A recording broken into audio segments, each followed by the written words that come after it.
아멘. 할렐루야. 오늘 주일 예배에 나오신 여러분 대단히 환영하고요. 잘 오셨습니다. 여러분 언제나 행복하시고 성령 충만하시기 바랍니다. 우리 부모님들이 우리 자녀들에게 향하는 뜻들이 뭡니까? 잘 살았으면 좋겠다. 마찬가지로 우리 하나님께서도 우리 사랑하는 성도들이 이 땅 위에서 잘 살았으면 좋겠다. 이런 마음을 우리 하나님은 늘 가지고 계시는데요. 오늘 하나님 말씀을 통해서도 그 말씀을 느낄 수가 있었죠. 우리 아들 정현이가 초등학교 아주 저학년 때 친구 집에 다녀왔어요. 그리고 저한테 하는 얘기가 아빠, 그 친구 집 되게 잘 살아요. 그렇게 얘기하는 거예요. 그래서 어떻게 사는데? 그러니까 아파트 집도 되게 넓고요. 거기다가 게임기 있잖아요. 그죠? 애들은 게임기 있잖아요. 게임기도 되게 많고요. 와, 거기다가 자가용도 2대예요. 그 당시 자가용 2대가 그렇게 흔하지 않은 시대니까요. 그러면서 막 그런 거예요. 그 말을 들으면서 내가 우리 아들한테 단어를 제대로 가르쳐야 되겠다 이런 생각이 들었습니다. 정확하게 이 집이 되게 잘 살아요 라고 했는데 잘 살 수도 있고 못 살 수도 있는 거예요. 잘못 살 수도 있는 거예요.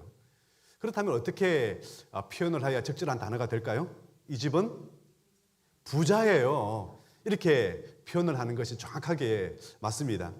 여러분 성경에는요, 이 2가지에 대해서 다 기록하고 있어요. 신명기 28장에는요, 하나님께서 축복을 하시면서 하나님 말씀에 순종하는 자에게는 이런 축복을 내려주실 것이다. 축복, 바라크죠. 영어로 하면 블레싱, 축복입니다. 물질적인 복을 많이 받는 걸 보고 자녀들이 잘 되는 거 보고 우리 축복이다 이렇게 말씀을 합니다. 또 반면에 시편 1편에 보면은 복 있는 사람은 이렇게 말씀하고 있는데요. 이거는 아셀인 뜻입니다. 아셀 지파 나오잖아요, 그죠? 아셀입니다. 이건 뭐냐면은 행복이란 뜻입니다. 행복. 여러분 행복. 그러니까 해피니스죠, 그죠? 그러니까 두 단어가 비슷하면서도요, 좀 깊이 들어가면은 다를 수 있다. 부자이면서도 행복하게 사는 사람, 우리 4가지로 이제 볼까요? 부자이면서 행복하게 사는 사람이 있겠죠. 그런데 부자이면서도 행복하지 못한 사람들이 있어요. 2번. 3번은요, 가난해요. 가난한데도 이 집은 행복한 사람이 있어요. 4번째는 뭐냐면은 가난하고 굉장히 불행하게 사는 사람이 있죠. 여기서 여러분 가장 좋은 케이스는 1, 2, 3, 4번 중에 몇 번일까요? 1번이죠, 그죠? 부자로 살면서도 행복하게 잘 사는 거. 그리고 가장 안 좋은 건 뭐예요? 4번이겠죠, 그죠? 가난하게 살면서도 그 사는 것도 굉장히 불행하게 살아가는 거. 4번일 것입니다. 문제는 2번과 3번 중에서 어느 것이 더 우선순위가 됐냐는 거예요. 부자로 살면서도 이 가정은 되게 불행해요. 그런 가정이 있잖아요, 그죠? 또 3번은 뭐예요? 가난하지만은 행복해요. 여러분이라면은 2번과 3번 중에서 무엇을 만약 하나만 택한다면은 무엇을 택하십니까? 3번이겠죠, 그죠? 여러분 우리 성경에는요, 이 2가지 축복에 대해서 다 말씀하고 있어요. 한 가지만 택하라고 말씀하지 않아요. 그렇기 때문에 신명기 28장에도 나오고 시편 1편에도 나오고 둘 다 참 좋은 것이니까 아버지 마음은 너희들이 이렇게 행동하는 삶을 살았으면 좋겠어 이렇게 말씀을 해주고 있습니다.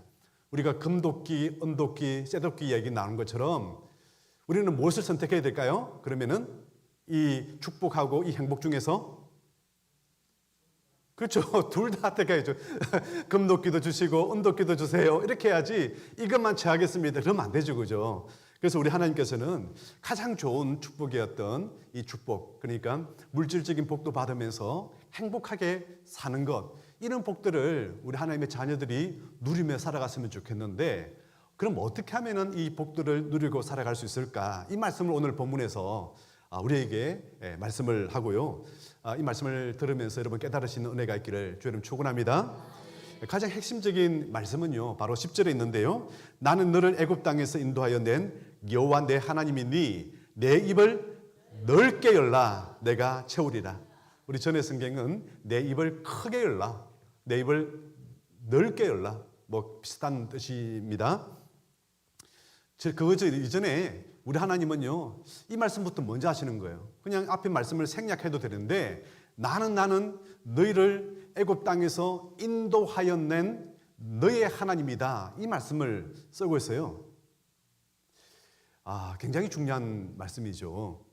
우리 노래 가운데, 대중가요 가운데 이런 노래가 있잖아요. 나 이런 사람이야, 이런 노래가 있죠, 그죠? 예, 그 가사밖에 몰라요, 저는. 하지만은 우리 하나님께서 지금 말씀하고 있는 거예요. 나 이런 하나님이야, 이게. 나 이런 하나님. 내가 어떤 하나님인지 너 좀 알아야 돼. 나 이런 하나님이야. 이 말씀을 하는 거예요. 나는 너희들을 너무 사랑해가지고 애굽의 종노릇 하는 거, 노예로 살아가는 거 나 원치 않아. 그래서 그들을 독립시켜가지고 출애굽 홍해도 가르고 광야를 지르면서 반석에서 샘물도 나고 하늘에서 만나도 내려주고 40년 동안 다녔지만은 발이 혀지지 아니하고 의복이 혀지지 아니하고 그렇게 내가 너희들을 사랑했던 것처럼 나는 바로 너희들을 그렇게 인도해낸 내 하나님이다. 너의 하나님이다. 이렇게 말씀을 해주고 있는 것입니다. 그런데 이 다음 말씀이 뭐냐면은 내 입을 넓게 열어라 내가 채우리라 하고 나서 하신 말씀이 그런데 너희들은 내 말을 듣지도 아니하고 또 그렇게 또 살기를 원하지도 않더라. 이렇게 말씀을 하고 있어요. 우리 하나님의 마음이 무슨 말씀인지 알겠죠, 그죠? 참 잘 살았으면 좋겠는데 내 말 좀 들었으면 좋겠는데 내 말도 듣지 않고 또 그렇게 살기를 원하지도 않더라. 하나님 아버지의 어떻게 보면 안타까운 마음이고 섭섭한 마음이 뒤에 좀 깔려있죠, 그죠? 우리는 말씀을 눈으로 보지만은 우리 마음으로 읽을 수 있어야 됩니다. 하나님 아버지 마음이 이런 마음이구나. 잘 되기를 원하는데 나한테 좀 잘 되게 해달라고 좀 도와달라고 말하면 될 텐데 끝까지 도와달라고 말하지 않더라. 이런 이제 얘기를 말씀을 하는 것입니다. 요즘식으로 하면은 내 입을 넓게 열어라. 네가 간절하게 기도해봐. 그러면은 내가 너에게 큰 기업 줄게. 너 간절히 한번 기도해봐. 너에게 큰 아파트 줄게. 너 간절하게 기도해봐. 세상 모든 민족 가운데 뛰어나게 해줄게. 그런데 정말 너는 내 말 안 듣더라. 원하지도 않고 그런데 그 결과 기도도 안 하더라. 지금 이 말씀을 지금 우리에게 지금 하고 있는 겁니다. 여러분 우리가 하나님 아버지를 느낄 때는요. 항상 결혼한 아들이 정말 그 부부로 살면서 행복하게 잘 살았으면 좋겠다라고 생각하는 친정집 혹은 시댁의 부모님 같은 마음이 바로 우리 하나님의 아버지의 마음이다. 이걸 우리가 깨달을 수 있어야 되는 것입니다. 우리 성경에 보면 예수님께서 이 표현을 어떻게 했냐면은 돌아온 탕자에 비유해서 집 나간 둘째 아들이 나갔는데 괘씸하지만은 그러면은 웬만하면 다 쟤는 우리 집 가문에서 명단 제외, 가문에서 제외 이게 아니라 손꼽아 그 아들이 잘 살기를 기도하고 그리고 언젠간 거지가 됐을 때 돌아오기를 그래서 다시 회복하고 재기하기를 바라는 그 아버지의 마음을 거기 담아놨잖아요. 이거예요. 우리 하나님은 심판하고 야단치고 꾸짖고 책망하는 그런 하나님의 마음이 아니라 자녀들이 정말 내 말을 잘 듣고 정말 행복하게 잘 살아갔으면 얼마나 좋을까 이런 마음을 가진 분이 우리 하나님이란 거예요. 제가 어릴 때에 시골에 살았는데 우리 옆집에 그 누나가 시집을 갔어요. 옆집에 사는 누나가 시집을 갔는데 어디 가서 이제 남편이란 사업을 몇 가지 이루고 했지만은 다 실패했어요. 실패할 때마다 친정집에 와가지고 아버지 조금만 좀 도와주세요. 조금만 좀 도와주면은 좀 일어날 것 같은데요. 그렇게 이제 얘기를 했어요. 그러니까 뭐 얼마 남지도 않던 그 땅을 또 팔아가지고 또 지원을 해줍니다. 또 망했어요. 그러니까 결국은 막 이렇게 친정집에도 안 오고 그러더니 언젠가 한번 오더라고요. 아버지 한 번만 마지막으로 도와주십시오. 우리 신랑하고 같이 세탁소를 지금 차리려고 그러는데 돈이 좀 모자랍니다. 이번 한 번만 도와주시면 정말 이 은혜 잊지 않겠습니다 하면서 그렇게 부탁을 하는 걸 봤습니다. 그랬더니 마지막 남은 조그마한 땅까지 다 팔아가지고 결국 그 딸 집에다가 세탁소 차리라고 이렇게 하는 걸 봤습니다. 여러분 아버지 마음이 그런 거예요. 아버지 마음이 자식들이 잘 되기만 바라고 있는 그 아버지의 마음처럼 하나님 우리 아버지의 마음도 우리 사랑하는 자녀들이 잘 살았으면 좋겠다. 잘 되었으면 좋겠다. 웰빙도 하고 웰해빙도 하고 블레싱 축복도 받고 해피니스 축복도 받고 이게 다 받았으면 좋겠다. 이게 우리 하나님의 마음인 줄 믿습니다. 그러려면 어떻게 하느냐? 하나님 말씀을 잘 들으십시오. 내 입을 넓게 열라 내가 채우리라. 고대 근동 지방에는요, 타국에서 많은 이제 신하들이 그렇게 귀빈들이 와서 뭐 축가도 하고 메시지도 전하고 사절단들이 오죠. 그러면은 부자였던 이 중동 국가의 왕들은요, 신하들이 앞으로 나오게 합니다. 나라별로 나와가지고 내 입을 넓게 열라 이렇게 얘기를 합니다. 그러면은 신하가 입을 크게 열립니다. 그러면 그 입이 크게 열린다. 거기다가 그 당시에 가장 귀한 보석들을 입에다가 탁 채워줍니다. 그리고 내려가라 이렇게 얘기를 합니다. 그래서 입이 작은 사람도 있고 입이 큰 사람이 있겠죠, 그죠? 입을 어떤 사람들은요 창피하다고 다물고 열지도 않는 사람이 있어요. 그 사람에게는 아무것도 없어요. 하지만 입을 크게 연 사람한테는 그 당시 제일 귀중한 그런 보석들을 입에다가 탁 넣어주는 거예요. 그리고 내려가라 이렇게 선물로 그렇게 줬습니다. 이게 오늘 본문에 이렇게 인용됐던 말씀이죠. 내 입을 크게 열라, 내 입을 넓게 열라, 내가 채워주겠다 이렇게 말씀을 하고 있는 것입니다. 시골 어릴 때에 우리 집에 처마 있잖아요, 그죠? 그게 봄 되면 제비가 와서 집을 지어요.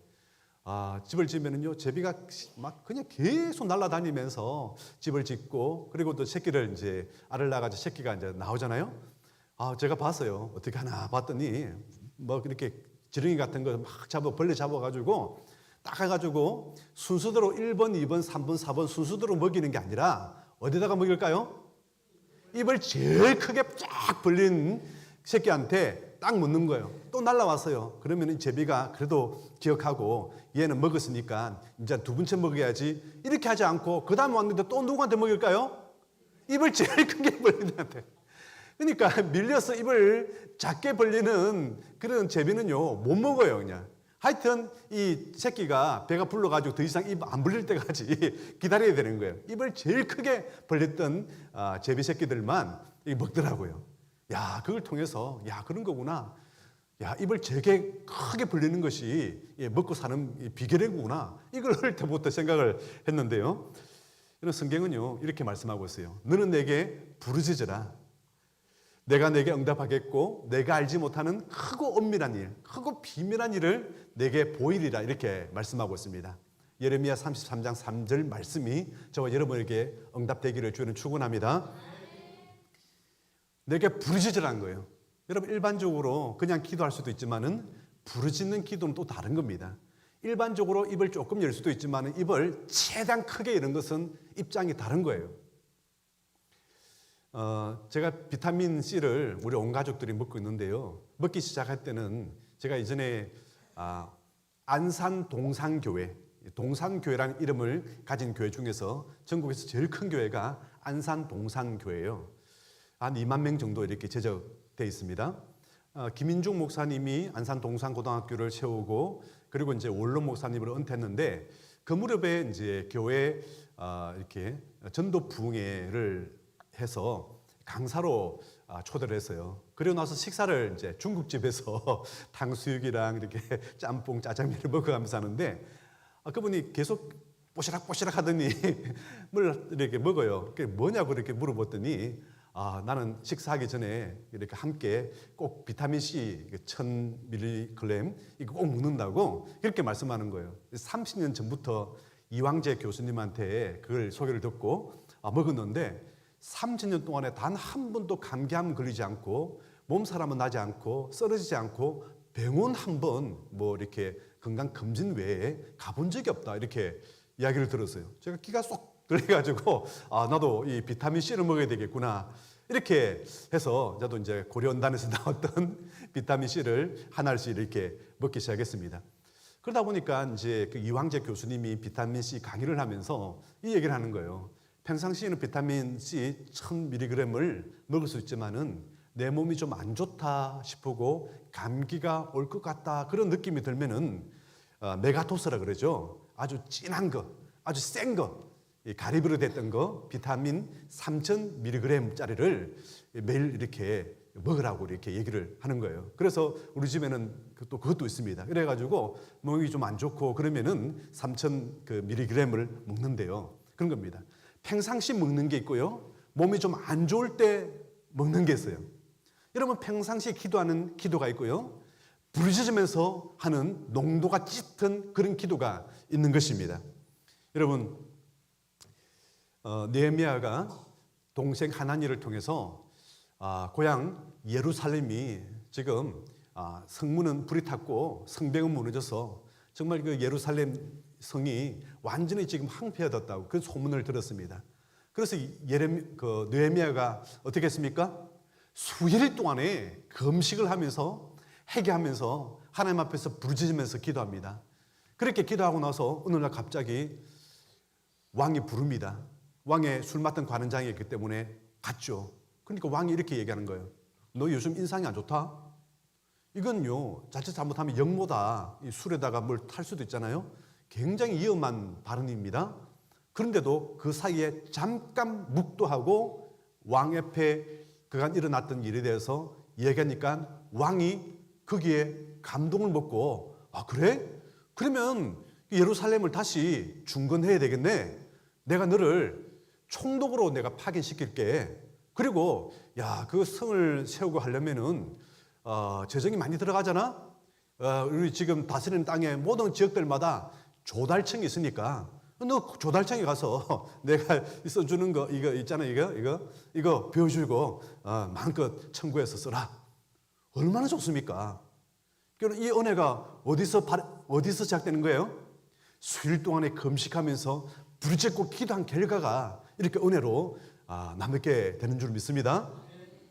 다니엘도 마찬가지예요. 다니엘이 갑작스럽게 중앙 무대에 등장하게 된 사람이 아니에요. 다니엘이 있고 다니엘 세 친구가 있는데 박사라는 그런 업무를 맡게 됐던 거예요. 이게 뭐냐면은 그 당시 점치는 어떻게 보면은 별을 보고 달을 보고 이렇게 하면서 그런 이제 일을 하는 업무죠. 갔는데 이 느부갓네살 왕이 갑자기 꿈을 꿨어요. 꿈을 꿨는데 꿈이 너무 무서운 거예요. 그런데 너무 무서워가지고 막 그냥 죽을까 그렇게 하다가 깨어났는데 그 꿈이 생각이 안 나는 거예요. 그리고 또 꿨는데 영국파 꿨는데 너무 무서운 꿈이긴 하지만은 무슨 꿈을 꿨는지는 모르겠어. 하지만 너무 무섭고 이거는 마치 신이 내린 어떤 그런 꿈 같은 예감이 드는 거예요. 그래서 있는 모든 박사들에게 총동을 시켜가지고 명령을 내렸어요. 내가 너희들에게 지금까지 먹여주고 재워주고 입혀주고 엄청나게 많은 돈을 줬는데 지금 실력 발휘할 때다. 내가 무슨 꿈 꿨는지 알아봐. 그리고 그 꿈을 해석해. 만약에 너희들이 내가 꿈이 뭔지도 모르고 해석을 하지 못하면 너희들 다 오늘부로 다 죽어. 엄청난 명령을 내렸죠. 그러니까 신하들이 와서 항의를 합니다. 항명을 하죠. 아니 왕이 꾸신 꿈을 무슨 꿈을 꿨다고 말씀을 해주셔야 우리가 그 꿈을 해몽을 하고 할 텐데 아니 그걸 알아맞추라 그러고 그렇게 해몽을 하면은 저희들이 어떻게 합니까? 한 명도 못하니까 다 죽게 되었어요. 그때 다니엘도 거기에 속했기 때문에 다니엘이 금식하면서 하나님께 부르짖으면서 기도합니다. 하나님 살려달라고, 하나님 도와주십시오. 그러니까 하나님께서 다니엘에게 왕이 꿈을 보여주는 거예요. 이 꿈을 꿨다. 그리고 이 꿈은 이런 내용이다. 짐승들이 나와서 그는 역사적으로 흥망생쇠에 대해서 말씀이죠. 그리고 왕 앞에 나가서 이야기를 합니다. 왕이 꾼 꿈은 이런 꿈을 꿨습니다. 그리고 이 나라는 흥망생쇠가 이렇게 되고요. 이렇게 됩니다. 그러므로 오직 왕께서는 하나님을 의지하고 믿으셔야 됩니다. 너 참 지혜롭구나. 제가 낸 지혜가 아니라 이거는 하나님의 지혜입니다. 이렇게 얘기했습니다. 그리고부터 이 다니엘은 총리가 되고요. 그 친구들은요. 바로 도지사가 되는 것이죠. 이렇게 중앙 무대에 하나님께서는 등극을 시켜주는데요. 시발점은 바로 그 상황 가운데서 부르짖으면서 기도했을 때에 하나님의 응답을 받게 되는 것입니다. 사랑하는 여러분, 일반적으로 기도할 때도 있죠, 그죠? 일반적인 감사 기도 할 수 있습니다. 그러나 정말 중요한 시점에서는요, 부르짖으면서 농도 짙은 그런 기도를 할 필요가 있는 것입니다. 이전에 부동산 하시는 집사님이 계셨어요.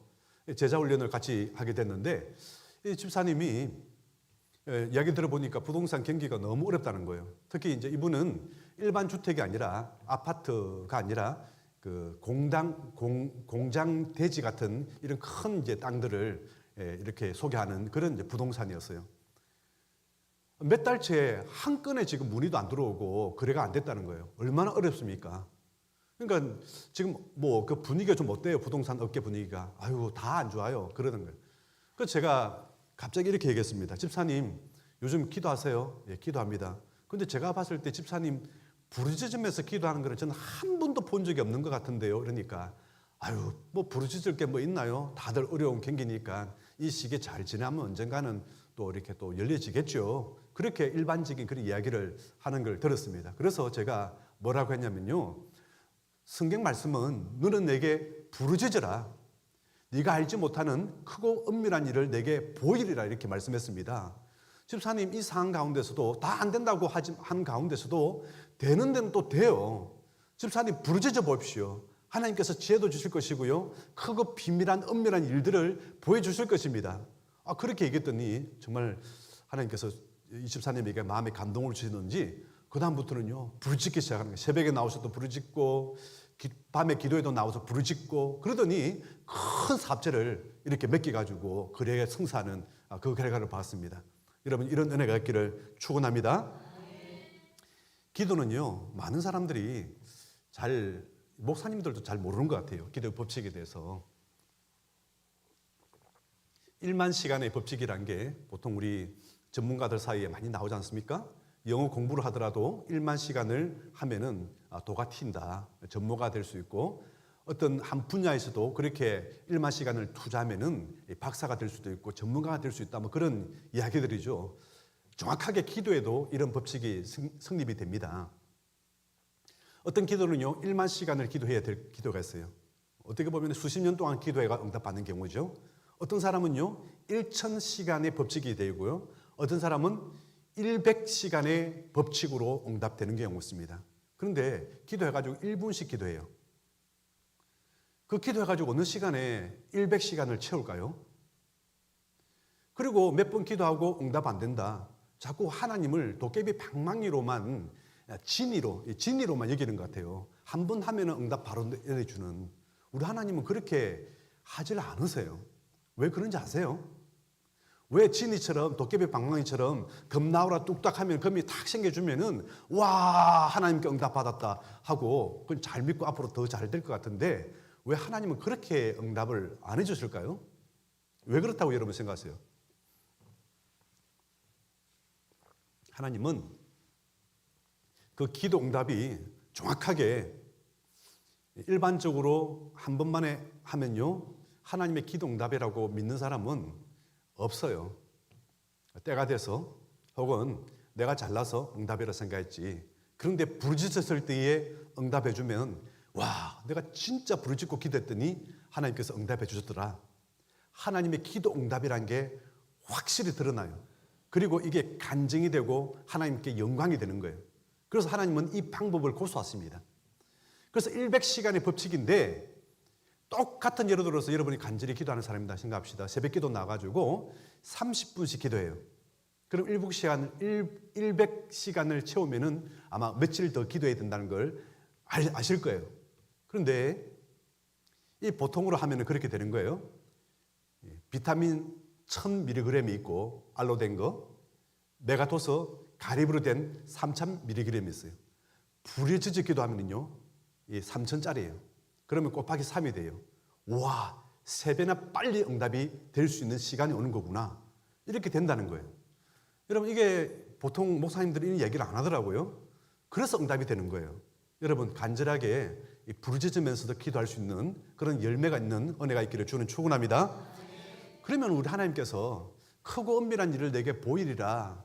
그리고 입을 10개 열면은 내가 채우리라 말씀했는데 어떻게 보여준다는 얘기, 보여주고 어떻게 말씀하신다는 겁니까? 이렇게 생각할 수 있어요. 빌립보서 2장 13절에 보면 이렇게 말씀하고 있죠. 너희에게 마음의 소원을 두고 행하시는 이는 하나님이시니 이렇게 말씀하고 있어요. 하나님께서는 하나님 일을 하시는데 어떻게 하냐면요. 하나님께서는 가만히 너희들이 쉬고 있어 내가 다 이렇게 하는 게 아니에요. 하나님은 일단 주문받고 일하시는 분이에요. 주문하면 일하시는 거예요. 주문 안 하는데 알아서 해주는 게 아니라 하나님의 법칙이에요. 주문해라. 주문하는데 아까 있잖아요. 그 주문이 딱 차면은 바로 하시는 거예요. 그러니까 주문 사항들이 필요한데 어떻게 준다고요? 주문을 너희 마음속에 소원을 두고 행하시는 이는 하나님이시니 이렇게 말씀하고 있어요. 마음에 소원이 생기서요. 이 소원이 불일듯 일어나는 거예요. 이건 하나님께서 주신 소원인 줄 믿습니다. 하나님께서 기도 응답을 주시기 위해서 하나님께서 일하시려고 마음속에 소원을 주신다 이렇게 말씀하는 거예요. 그냥 한 번 왔다가 그냥 사라지는 그런 기도 제목이 아니라 간절하게 소원이 생기는 소원이 있어요. 이걸 하나님께서 주시는데 이 일을 통해서 하나님께서 영광을 드러내기를 원한다는 거예요. 여러분, 그래서 이 소원을 두고 그렇다면은 이 소원을 여러분 위해서 한번 기도하십시오. 그래서 우리가 너희들 내 말 안 듣더라? 그 소원이 어디서 생겼냐면은 주로 하나님 말씀 읽다가 일어나는 게 소원이에요. 그래서 하나님의 말씀이 굉장히 중요한 거고요. 설교가 여러분에게 굉장히 중요한 의미는요. 직접적으로 전달해 주기 때문에 굉장히 중요한 것입니다. 그런데 한번 보십시오. 소원이 성취가 잘 안 돼요. 대부분 사람들은. 소원까지 생기는 것까지는 사람들한테는 누구나 다 생길 수 있어요. 그런데 그 소원이 기도 응답이 돼서 나한테 오기까지는요. 응답 받는 사람들이 극히 드물다는 거예요. 극히 드물다는 거예요. 왜 그럴까 이런 생각을 해봤어요. 곤충, 동물 이런 것들 중에서 자기 신체에 비해서 가장 높이 뛰기를 잘하는 동물이나 곤충이 뭐라고 생각하세요? 벼룩. 알죠, 그죠? 벼룩이요. 0.4cm래요. 아주 큰 게. 1cm도 안 되죠, 그죠? 아주 작은데 주로 30cm까지 뛴대요. 그러니까 자기 몸에 몇 배를 뛰는 거예요, 지금. 그죠? 동물은 그렇게 못 뛰잖아요. 그런데 이렇게 잘 뛰는 벼룩도 잡아가지고 이런 컵에다가 뚜껑을 탁 엎어놓으면은요. 처음에는 막 핑핑핑핑 소리 나요. 뛰다가 머리 부딪히는 소리가 계속 나요. 그러다가 한 10분 지나고 나면 소리가 안 난답니다. 그리고 나서 계속 이렇게 장시간 두는 거예요. 그 다음부터는 컵을 탁 벗겼어요. 뛸까요? 안 뛸까요? 안 떼요. 왜 안 떼요? 또 뛰면은 아프기 때문에 그 생각 때문에 안 뛴다는 거예요. 이게 뭐냐면은 무의식 중에 습관이 됐다는 거예요. 여러분 기도도요. 무의식 중에 이미 습관화되어 있어요. 부르짖으면서 기도하지 않는 사람들은요. 평생 동안 이 습관으로 살아오신 분이에요. 그러면서 내 입을 10개 열지를 않는 거예요. 찬양도 마찬가지예요. 이미 습관이 되었어요. 립싱크하는 습관들. 찬양팀은 찬양하고 나는 립싱크하고. 이미 습관이 되었어요. 하나님은 여러분의 음성을 통해서 찬양을 듣기를 원하시지 립싱크하는 그거 원하지 않으세요. 입을 열지 않아요. 이미 습관이 된 거예요, 이게. 모든 것이 지금까지 여러분 결과는요, 그 습관의 결과들이에요. 생각이 바뀌면요, 태도가 바뀌고, 태도가 바뀌면은 내 살아가는 모습 습관이 바뀌고, 습관이 바뀌면 인생이 바뀐다는 말씀이 있습니다. 이 하버드 대학교 의과대학 교수가 이 명언을 했더라고요. 교수가 자꾸 연구하다 보니까 사람이 왜 자꾸 이 병이 생기나 봤더니 결국은 습관의 병이란 거예요, 이게. 모든 병들의 원인은 다 습관이다. 여러분, 기도도 마찬가지예요. 습관을 바꿔야 되는 거예요. 여러분, 정말 하나님 앞에 마음의 소원을 두고 간절하게 부르짖으면서 입을 열고 기도하는 저와 여러분 되기를 주에는 축원합니다. 왜 습관이 안 좋냐면 이거예요. 어떤 사람이 낚시터를 갔는데 낚시가 너무 안 되는데 옆집에 보니까 낚시가 너무 잘 돼. 계속 막 올리는 거예요. 이상하다. 왜 저기는 잘 될까? 난 안 되고. 그런데 희한한 게 있어요. 큰 물고기를 잡았는데 큰 물고기를 잡았다가 다시 풀어주는 거예요. 그러다 또 크네 이러더니 또 풀어주는 거예요. 그러다가 딱 잡았는데 보니까 조그만해. 이거는 딱 잡아가는 거예요. 그래서 너무 궁금해가지고 여보시오. 아니 큰 물고기는 풀어주고 이 조그마한 손바닥만한 조그마한 물고기만 잡아가냐고 그렇게 얘기했더니 우리 집에 생선 요리할 수 있는 후라이팬이 손바닥만 해가지고 그래서 큰 거는 놔두고 조그만 거 잡아간다고. 여러분 이게 뭐냐면은 우리 믿음의 크기에 대해서 제가 비유를 설명하는 거예요. 믿음의 크기가 작으면요 큰 응답을 받지를 못하는 거예요. 이게 오지도 않고 잡지도 못하는 거예요. 이게 그래서 꼭 항상 너무나도 작은 일에만 그냥 몰두하다가 살다가 그렇게 인생을 마감을 다들 그렇게 하는 거예요. 그게 습관이란 거예요. 여러분 믿음의 프라이팬을 여러분 키우시기 바랍니다. 내 입을 넓게 여시기 바랍니다. 천대받았던 이스라엘의 8째 아들 다윗도요 천대받은 사람이었지만은 나중에 이스라엘 전체를 다스리는 왕이 되잖아요. 내가 새벽을 깨우리다 도망다니면서 그렇게 기도했더니 우리 하나님께서 이스라엘의 새벽을 한번 깨워봐라 하면서 왕으로 시켜주잖아요. 미국의 16대 대통령도 초등학교는 8개월 정도밖에 다니지 못했지만은 엄마가 물려주신 그 성경책을 무려 200번에 읽었고 그 성경을 읽다가 야 미국의 이 문제점이 뭐냐 흑인 노예 제도가 상당히 이게 문제가 많다. 그리고 이 문제를 해결하기 위해서 네가 한번 나가봐라. 이 감동을 받고 대통령 출마해가지고 세계에서 가장 존경받는 대통령이 되지 않습니까? 내 입을 넓게 열라는 겁니다. 여러분 우리 전도도 마찬가지예요. 어떻게 보면 가장 핵심은요 가장 큰 힘을 여는 것은요 영적으로 VIP를 품는 거예요. 입을 넓게 여는 거예요. 여러분 그 사람들을 사랑하기 바랍니다. 형제지간도 사랑하지 않는 형제들이 굉장히 많아요. 여러분 부모들도요 자녀들 간에 문제가 생겨가지고 그런 또 관계가 안 되는 부모들도 있고 자식도 있어요. 이번 기회를 통해서 사랑하시기 바랍니다. 미워하는 것은요 하나도 우리 인생에 도움이 안 돼요. 그거는 질병만 일으키지 건강에 하나도 도움이 되지 않습니다. 억지로라도 사랑할 수 있도록 여러분 기도하시기 바랍니다. 그리고 품고 기도하는 가운데 하나님께서 그 사람들을 여러분 예수님 믿고 구원받게 할 줄 믿습니다.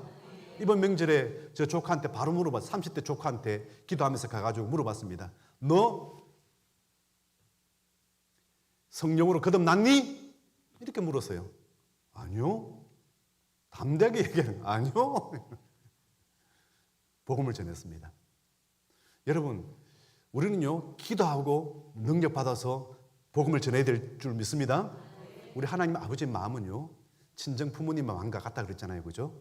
여러분들이 잘 살고 잘 되고 행복하기를 원하는 거예요. 그러려면요 하나님이 이 마음을 받아들이고 우리 습관이 바뀌고 생각이 바뀌고 그리고 우리 태도가 바뀌고 우리 인생이 바뀌어서 정말 하나님께 꼭 붙들려서 하나님께 간절히 기도하고 크고 엄밀한 일들을 들어가면서 그렇게 하나님 앞에 귀하게 축복과 은혜 가운데 살아갈 수 있는 우리 모두가 되기를 주님의 이름으로 축원합니다. 아멘. 이제 함께 찬양합니다. 우리 옛날에 이 찬양을 참 많이 불렸는데요. 여호와 이레 채우시네 여호와 이레 돌보시네 나를 두 번째 찬양은 나에게 생수 부으시네. 우리 연속해서 한번 부르도록 하겠습니다.